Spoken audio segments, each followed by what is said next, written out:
Are you ready for it? Just 10 days to go now until the big royal wedding. And if you're obsessed with the royal family, we've got just the book for you and just the book critic, too, today. This book will give you a behind-the-scenes look into the life of Meghan Markle and her romance with Prince Harry. It's called American Princess, the love story of Meghan Markle and Prince Harry. Pretty simple title there. Here to talk more about this is our book critic, Gwen, who is all about this wedding, too. Like I know you're counting down the days. You've got the calendar with the X marks on it. I do, and I feel like I should have like a tea party or something going on that Saturday. It'll just be me and my dog watching this together.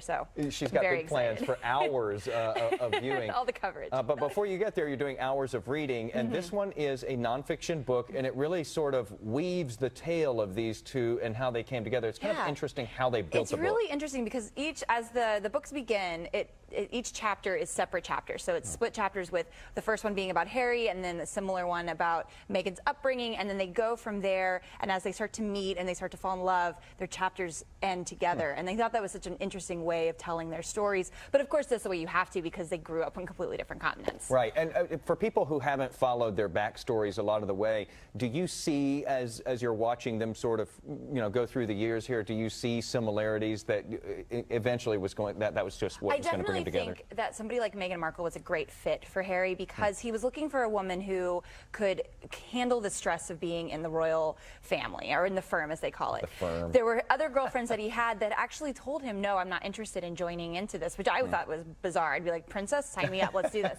But Meghan was incredibly comfortable, incredibly poised with the whole industry, because she came as an actress. So she knew how to talk to people that she may not be interested in, or how to be involved with press, and like all these things that the minutia and the day-to-day activities of doing the royal work is actually going to be very, very good for her. So this is really, honestly, there are a lot of people who are obsessed with this marriage going on.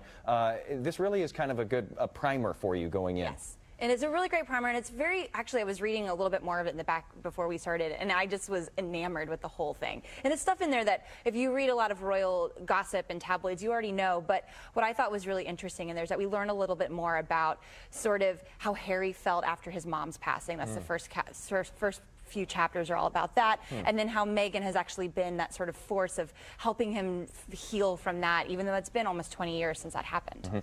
So we're 10 days away now from the wedding, which means that we have 1 week left in the royal wedding build-up Wednesday Reads franchise here. Absolutely, and it's going to be a good one next week. It's going to be all, I'm excited about it. A little teaser for us there, but she's not telling us which one. No, not at all. Gwen from freshfiction.com, and thanks for helping us to continue our month of getting people hyped up about the royal wedding. Maybe it's time it gets here. Not feeling it yet. All right, let's get over to